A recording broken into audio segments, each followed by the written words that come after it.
Eto, simula simulan natin dito sa paunti-unting nagiging tagumpay ng Duterte. May mga hinihingi impormasyon ang Korte Suprema sa Kamara kaugnay sa inihahing petisyon ni Vice President Sara Duterte na kumukwestiyon sa impeachment complaint laban sa kanya. Saksi, si Tina Panganiban Perez.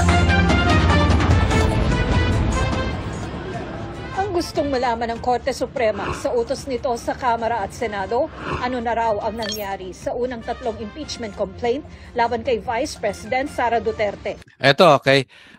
Salamat naman at gumalaw na po ang Korte Suprema.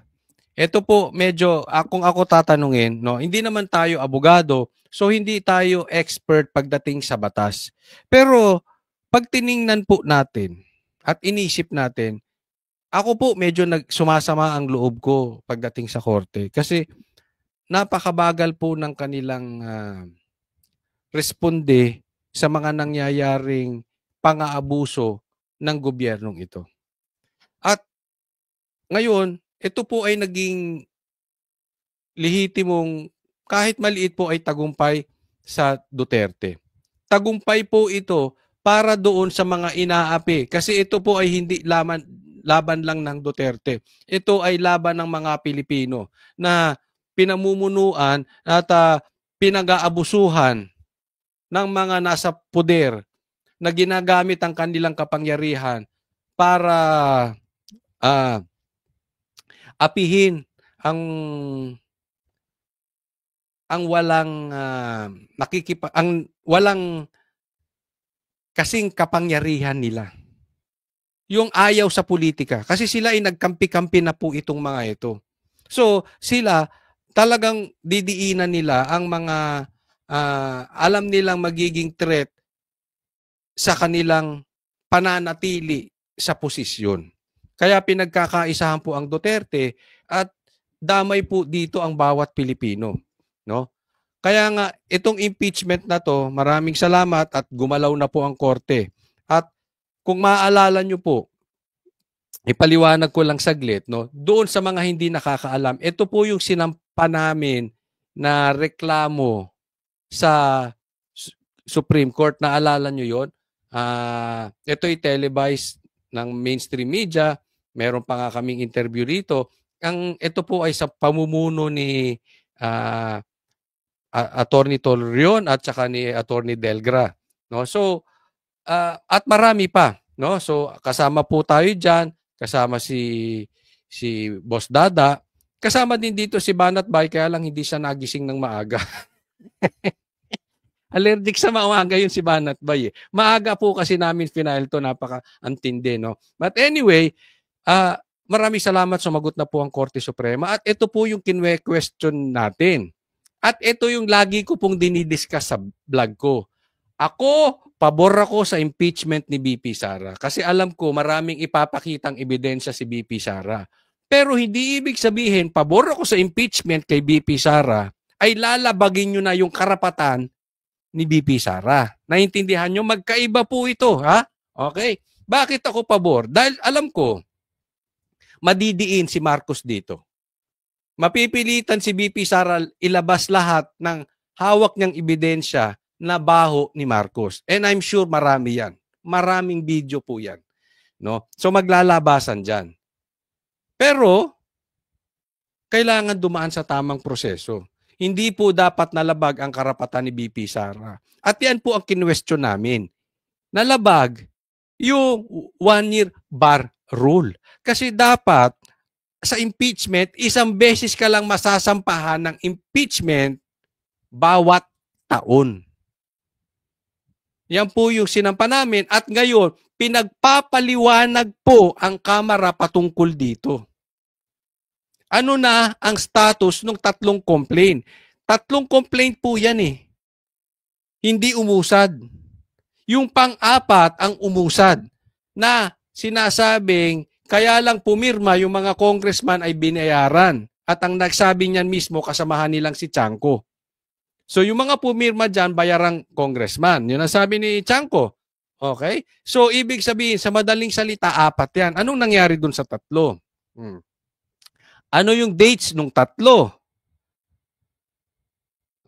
Ito po yung nilabas ngayon. Pinagpapaliwanag. So, maganda to. Kaya, titignan po natin, hindi po pwede na minamadali nyo.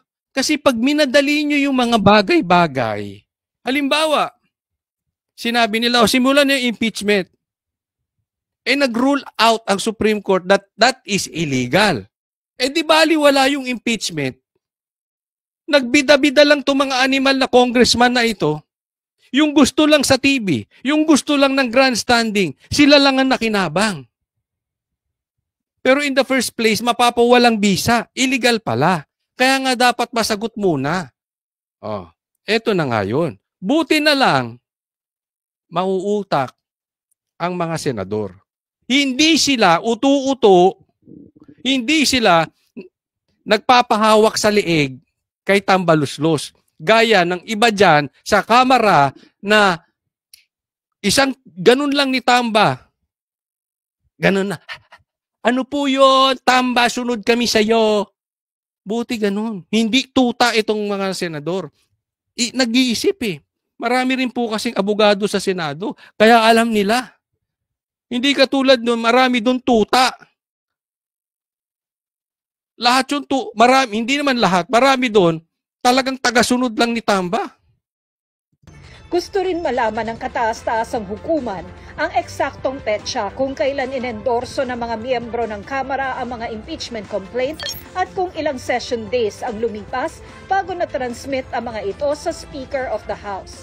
Sa dokumentong nakalap ng GMA Integrated News Research, makikitang December 2, 2024 ang sila yung unang nag-file. December 2, 2024, unang file. Stamp na petsa nang inendorso ang unang impeachment complaint. December 4, 2024 naman. December 2, di ba? Sigaw-sigaw pa yung mga makibaka.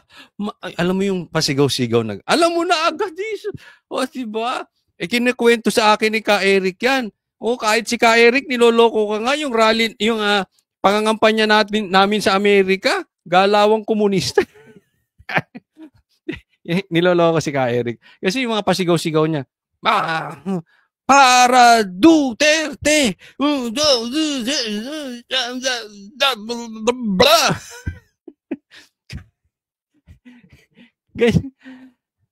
Inikot pa namin yung flag. Sila pala sila. Sabi ko, ano ba ito? Para tayong ano? Anyway, magkakaiba man tayo, no?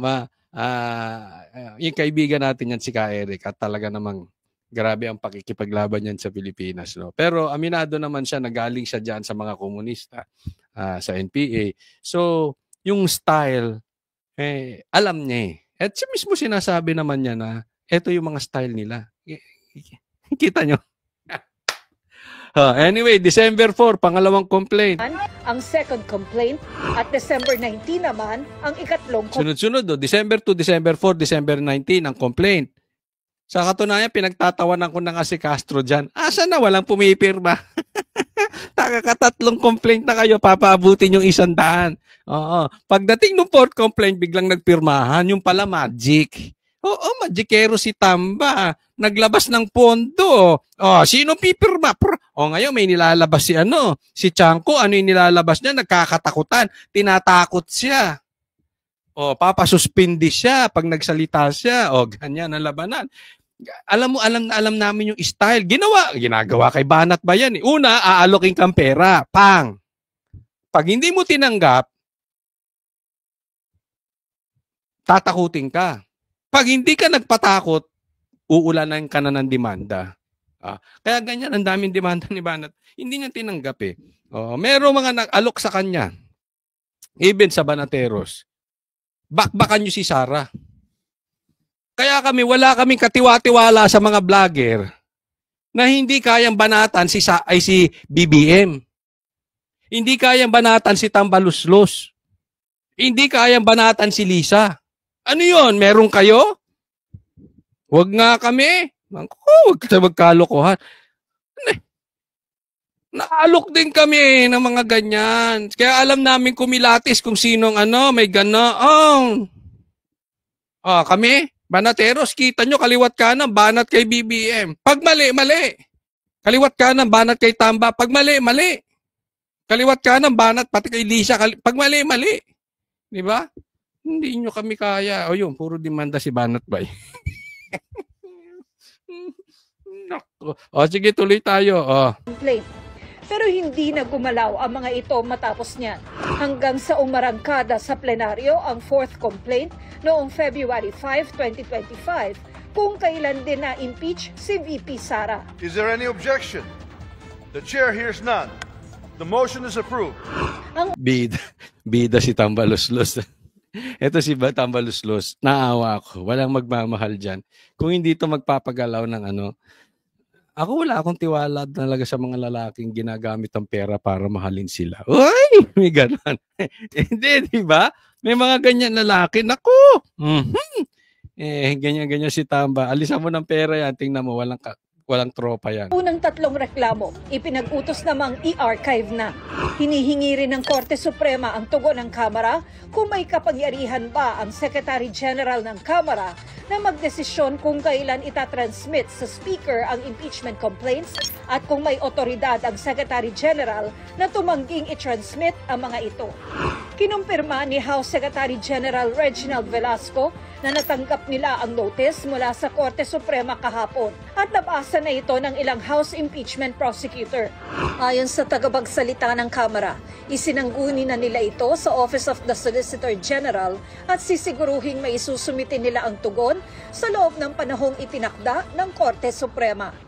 Nang tanungin si Velasco kung bakit hindi niya agad transmit ang unang tatlong impeachment complaints, sagot niya, hindi kasi nga nagpahintay yung mga ibang congressman, di ba, na huwag munang i-refer kay Speaker kasi nga meron pa silang complaint na mas maraming mag-i-endorse.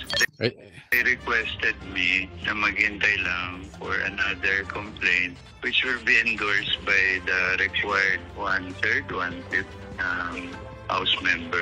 Ayan, ito nga ang tanong diyan ng Supreme Court na kailangan sagutin nitong itong Secretary General kasi kada complaint dapat ipapasa sa Speaker.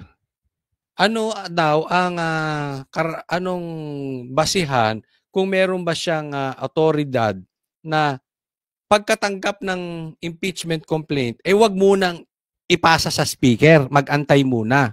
Ang sinasabi nito si Solicitor General, pinag-antay siya ng mga congressman kasi may mga parating pang impeachment complaint.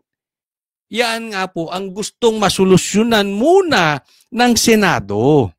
Naiintindihan niyo po? Kaya nga po kini-question nila, teka muna, kasi hati tayo rito. At lumalabas po, tama ang mga senador doon sa kanilang sinasabi. Dahil even yung talagang nasa gitna po na Supreme Court na hindi kahalo sa politika, na magdidesisyon lamang patungkol sa batas, ay pinagpapaliwanag sila. Ano ang otoridad nitong solicitor, itong Secretary General na gawin yun? Kasi dapat pasa agad sa Speaker, di ba? Yan pa nga ang malabo na gustong linawin. ayon sa Secretary General ng Kamara, walang nilabag na rules of impeachment ang kanyang tanggapan at ang Kamara. Kasi nga, under our rules kasi, yung impeachment complaint will stay with the office of the SecGen and then will be referred at the time na okay na. Wala naman kasing timeline din yung from the SecGen to the Speaker Pero sir, nakalagay kasi doon immediately after nung Pakinggan niyo to Pero wala naman time yun. Parang yung sa forthwith yan, di ba? Sa forthwith, wala rin timeline dun Trial shall proceed forthwith, wala rin timeline. So it's up to the interpretation of the official concern. Ayun. Ang sabi kasi doon, pagkatanggap ng Secretary General, immediately ipasa sa House Speaker. Pero ang palusot nitong Secretary General na ito, Ganun din naman yung, di ba, yung forthwith na sinasabi, walang timeline. So, dapat gawin agad, pero wala sinabing oras. So, andiyan po yung parang tinatawag na lang natin na pagtatalunan ng mga abogado, yung gray area para sa ating mga hindi naman abogado, no? Yan yung nasa gitna na hindi pa nai-interpret kung ano ba talaga ibig sabihin itong immediately o itong forthwith na to. Ang sa akin lang, doble kara itong mga congressman. Kasi nga, nagagalit sila, sinabi ng forthwith Bakit hindi nyo nasimulan yung impeachment? Ang ibig kasi sabihin yan, agad-agad. Pagkatanggap nyo ng impeachment complaint, dinggin nyo agad. Bakit pinagtagal nyo kayong mga lintik na senador? Parang gano'n na sinasabi. Ganyan ang mga litanya na ito mga congressman na atat sa impeachment kay BP Sara. Karamihan dyan, galit lang kay BP Sara dahil may galit sa Duterte. Yung iba dyan, komunista. Yung iba dyan, naku, halo-halo na yan, di ba? Pero yan ang ginagamit nilang forthwith. Ito namang Secretary General, ginamit din. So double standard, bakit kanyo? Ginamit nyo yung forthwith na magmadali sila. Pero kayo hindi kayo nagmamadali. Di ba dapat pagkapasa sa inyo, immediately ipasa mo sa House Speaker. Tapos sasabihin nyo, may timeline kayo. Pero pagdating sa forthwith, dapat gawin nyo agad. Tingnan nyo kung gaano ka-ipokrito itong mga congressman. Tingnan nyo rin. Minamadali nila na simulan agad yung impeachment. Ipinasa nila fast forward. Ipinasa nila mag-a-adjourn na. Ipinasa nila mag-e-election. Patapos na ang 19th Congress. Sinimulan nila tinambay nila yung 3. Tapos pagpasok ng 4, biglang nagpirmahan. Sabi nga ni Chanco, nagkabayaran. Nung nagkabayaran, ipinasa agad. Gusto simulan agad ng Senado. Kung tingnan nyo kung gaano ka-ipokrito. 2 beses yan. Minamadali nyo kami, ang tagal dyan ng complaint sa inyo. Tapos kami mamadali yung mga senador. Yun po ibig sabihin. Pangalawa, ngayon gagamitin na Secretary General na forthwith. Kayo nga, hindi mo immediately pinasa sa House Speaker. Di ba? Mati sila dito. Gusto nyo lang ang magmadali yung mga senador. Pero pagdating sa inyo, hindi nyo minadali. Pero bukod sa mga ito, nais ding malaman ng Korte Suprema kung sino ang nagbalangkas ng Articles of Impeachment na trinansmit sa Senado, kung naipakalat muna ito sa mga kongresista at kung nabigyan sila ng panahon para basahin ang mga charges at Ayun ang tanong doon sino bumalagkas, sinong gumawa? Pangalawa, naipakalat ba to? Kasi yan din ang kinomplain natin sa Supreme Court. Yan po yung hiningi natin. Kumalat ba ito sa mga mga congressman? At nabasa ba nila yan? Kasi nga yan po yung lumalabas. Ang bilis, ang kakapal niyan. Kapapasa pa lang sa inyo, napirmahan nyo na agad. There is no way na mababasa nyo yan. Yun po yung sinasabi, even sila Attorney Vic, alam kong nadidinig ko yan ng mga complaint pa. Imposible yan. Paano nyo nabasa agad yan tapos pinirmahan nyo? So, madaling salita, hindi ito dumaan sa due process. Hindi ito dumaan sa tamang proseso. Yan po yung pilit pinapaliwanag ng Supreme Court. At yan din na pinagpapaliwanag ng Senado. Kaya lang may dagdag yung sa Senado. Ang gustong ipaliwanag ng Senado pa sa kanila ay may karapatan ba or legal ba na papayag din ang Kamara at ang Senado na nagawa ang impeachment complaint sa 19th Congress tatawid sa 20th. Yung pag-uusapan sa Kamara at sa Senado. Bay malaki na naman yan. Yan yung iniiwasan siguro nila. Yan siguro iniiwasan ni Speaker.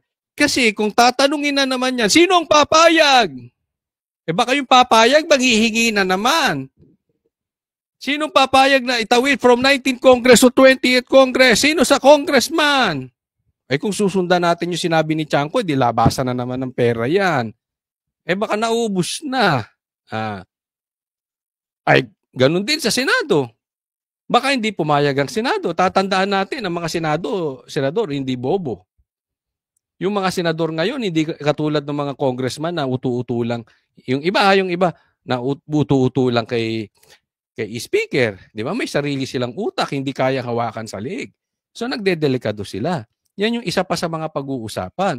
Kaya nga sinasabi ko sa inyo, mga kababayan ko, ito ay nagiging mistulang tagumpay sa Duterte. Bakit? Nagsalita ang Supreme Court. Kasi akala nila, pinapaliwanag lang fourth with, minamadali, akala nila itong mga senador lang ay namumulitika, pumasok na Supreme Court. Wala na silang masasabi pa. Yung ibang mga komunistang madadaldal dyan, sumunod na lang kayo sa korte. Di ba? Yung mga congressman dyan nakadadaldal na napakahilig lang sa press release, sa optics, trial by publicity, pinasasagot kayo ng Supreme Court. Sumagot kayo.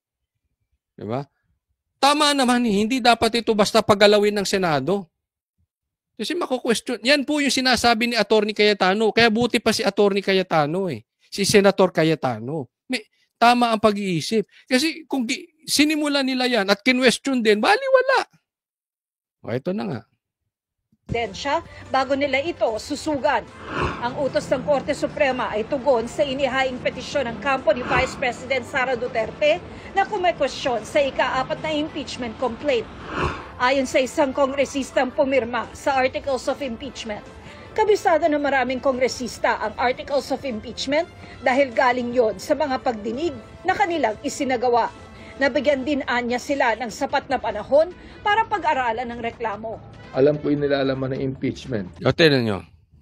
Sino magsasabi na bigyan sila ng sapat na panahon? Sino magsasabi na alam nila yung nilalaman ng impeachment? Si Abante. Hello. Ginagawa nyo bang bobo mga Pilipino? Of all people, bakit ito pinagsasalita nyo? Pinagbabayad nyo ng utang na loob? Di ba talo to si Abante? Hello? Talo to Hindi nga dapat congressman ulit yan. Kaya lang magiging congressman ulit yan dahil ang COMELEC kinampihan siya. Dinisqualify. Void ab initio daw. Renoklama na yung kalaban niya, panalo na. Kinwestiyon ng citizenship. Si Erwin Tulfo nga, hindi nyo makwestiyon ng citizenship May problema nga sa citizenship si Erwin Tulfo, COMELEC, hindi nyo inaksyonan Di ba? Tapos ang magsasalita ngayon, si Abante. Wow! Credible? Wow! Talo to Kaya ba gusto nyo itong makapwesto? Kasi ito yung kahol ng kahol. Ito yung tatahol talaga na parang si Claire. Ito yung tatahol talaga at ipaglalaban ang impeachment. Ito yung tatahol at ipaglalaban si Tambaluslos. Di ba? Hindi ba kayo nahihiya? Ang magsasabi na alam nyo ang nilalaman ng impeachment ay isang talunan? Talo ka, Huwag ka magmagaling. Epal ka lang dyan. You're nothing but a trying hard loser. Kung hindi ka kinampihan ng COMELEC, ang mandato ng taong bayan wala sa iyo. Hindi ikaw ang binoto ng taong bayan. Sinabi pa nga ng korte, hindi pwedeng maupo ang second placer, hindi namin alam ba't makakaupo ka. Hindi na nga namin alam kung anong nangyayari sa mga batas sa Pilipinas. Wow, ikaw pa of all. Because we were the ones that actually investigated that. Sa akin, sapat naman yung time na ginawa sa akin, napag-aralang mabuti naman ng prosecutors team ang nilalaman ng impeachment case na yan. Wala siya sinabi? Sa akin, sapat naman yung time. Sa akin, napag-aralan naman yan. Sa'yo, wala kaming pakialam sa'yo. Kasi wala ka namang sasabihin na kontra kay Tambaluslos. Ang linyada mo, patungkol lang doon. So, ang Pilipino walang pakialam sa'yo. Yung sinasabi mong sa akin ka nang sa akin. Because they know, tama or mali, susunod ka lang kay Tambaluslos. The fourth impeachment complaint, binigay naman sa bawat congressman yan. The copy. Ayon naman sa Hindi. Binigay sa inyo, di ba? Sumpaan nyo. Tapos pasan nyo sa Supreme Court. Tandaan nyo, magiging presidente rin si BP Sara. Gusto ko yung mga sinasabi ninyo, paninindigan ninyo. Huwag kayo makakalapit-lapit sa mga Duterte at sisip-sip-sip kayo pagdating ng panahon. Copy. Ayon naman sa tagapagsalita ng Senate Impeachment Court, ihahanda na raw ng Senado ang tugon nito, bagamat karamihan anya na mga hinihinging impormasyon ng Korte Suprema ay konektado sa procedure sa Kamara. Kinumpirma rin ng Office of the Vice President na nakatanggap sila ng kopya ng notice mula sa Korte Suprema. Para sa GMA Okay. Yan po ang kalagayan ng bansang Pilipinas natin. Lahat po ay pamumulitika laban sa Duterte. Pero makikita nyo naman, unti-unti na po.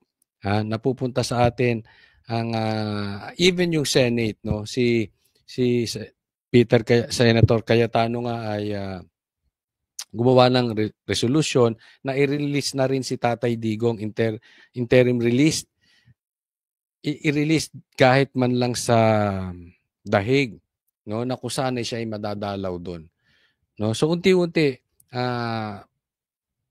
maayos din to at nakikita natin na lumalabnaw na ang samahan ng mga crooks. Lumalabnaw na ang samahan ng mga mapang-abuso. Dahil nakikita nila sa 2028 babaligtadan na lahat. So yung iba, unti-unti na rin bumabalik at sumusuporta sa Duterte. And you will see it, you will notice it as we get closer to 2028, mas dadami pa yan sila. No, so abang-abangan natin ang unti-unti. We celebrate small victories towards doon sa small victories ng mga Dutertes. Again, ito ay napaka-importante dahil grabe na talaga ang pang-aapi ng administrasyong Marcos. So nakakakita tayo ng paunti-unting liwanag.